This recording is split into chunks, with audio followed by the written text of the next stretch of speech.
Hello, hello. We're back with another episode of I'm Blown. In this podcast, my co-host Siddharth and I, we get together and we talk about a consumer oddity of some kind, a nuance related to marketing about India, and we go deeper into it.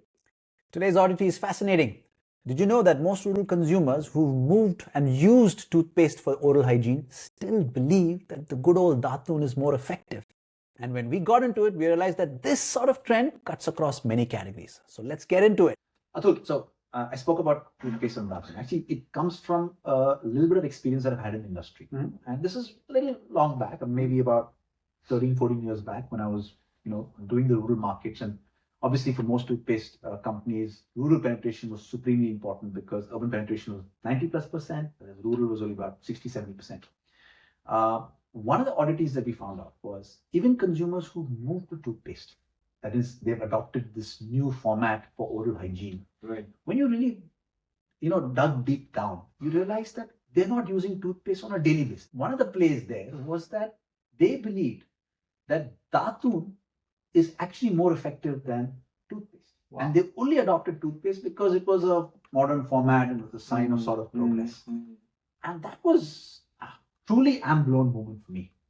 What do you think? But it's amazing, I mean, what you're saying is quite a mind-blowing thing. And it carries on to other categories as well.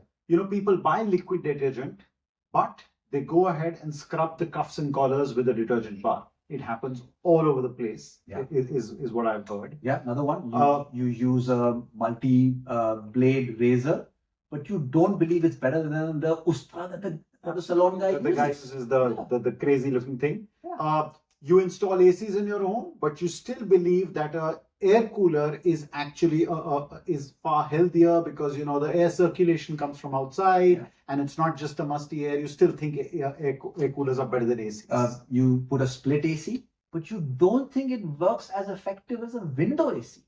That's interesting. Absolutely. So let's sort of get in. Yeah, absolutely. Just goes across categories. This is amazing. Why do you think it is? Is it a very Indian thing to begin with, that we are slightly traditionalist in our thinking, that we like to believe that old stuff that has been coming down from generations is always better than something new? Is it Indian and unique to India? I'm not sure if I can answer that, but we can put in an Indian perspective to this. Yes, I think we are a lot more rooted to traditional tools, to culture, to what the family has been using. There's a certain safety net belief in that.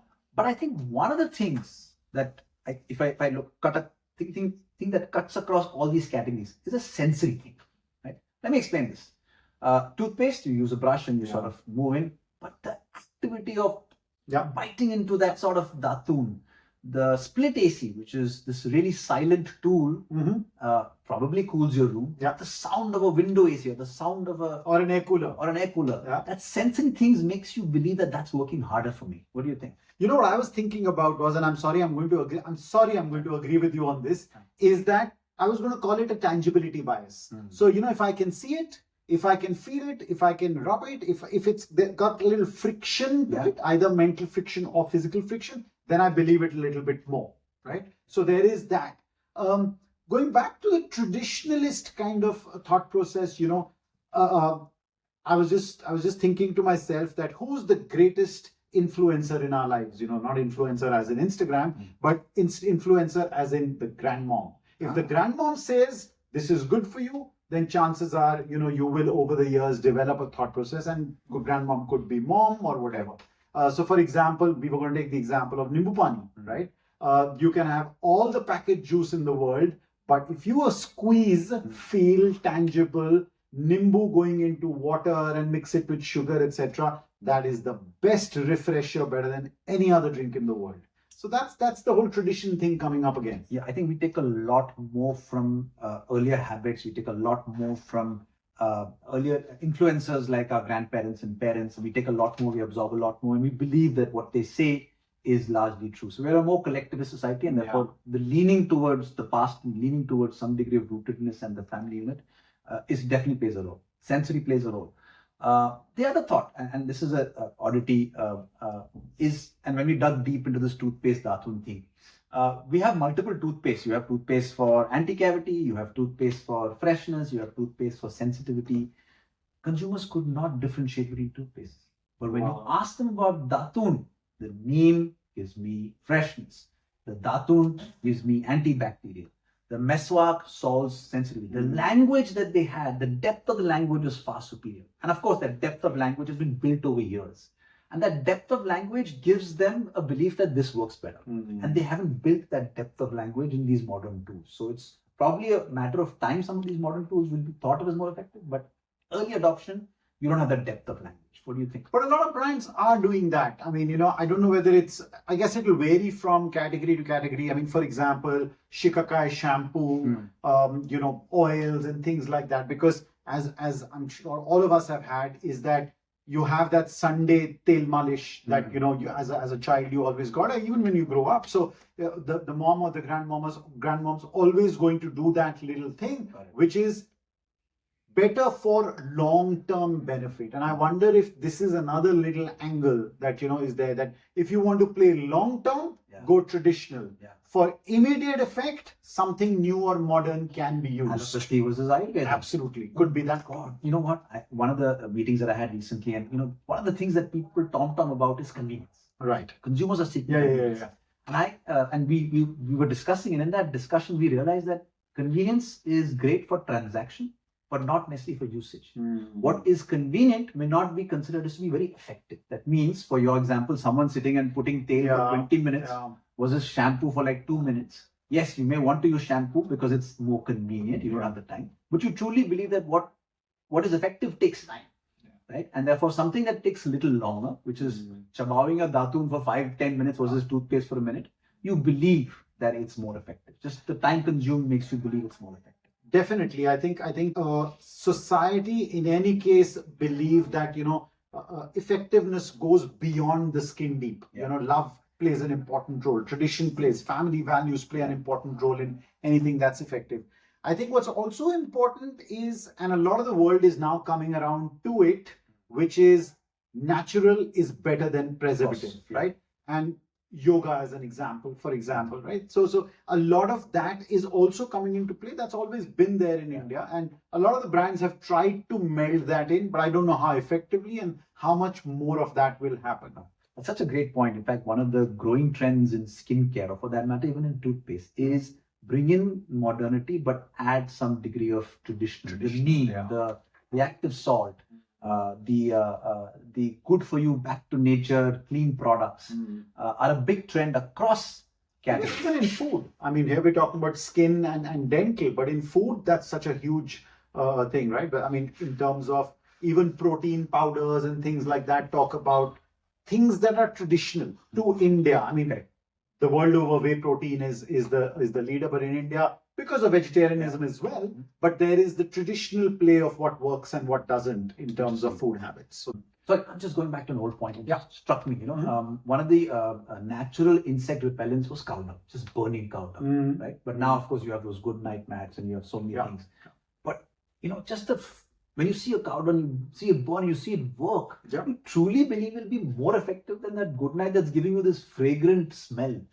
Just the sensory aspect of some of these old products I'm convinced that lead it to be believed, or at least. Yeah, like even when you use Odomos, for example, unless it really smells when you put it on your skin, you're like, there's not enough. You haven't really got enough. So that sensory thing is absolutely crucial. The oil that probably goes into that and the smell of that is very, very important.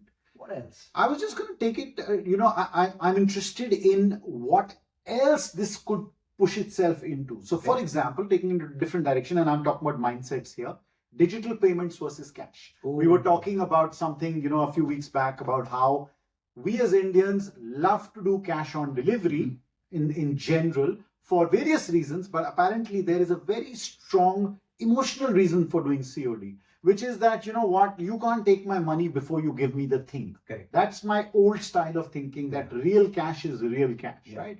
So while UPI has obviously, we don't need to say, taken off in India, but there's something to using real cash, and a lot of people still love to use real cash. So is there something still going on there? I don't know how absorption will happen of new habits. This is fascinating because, again, about 15, 20 years back, the middlemen that we used to deal with, the distributors, Mhm. they all used to collect cash and they used to go to the bank to deposit that cash. That entire activity Yeah. made sure that no cash is going into my account.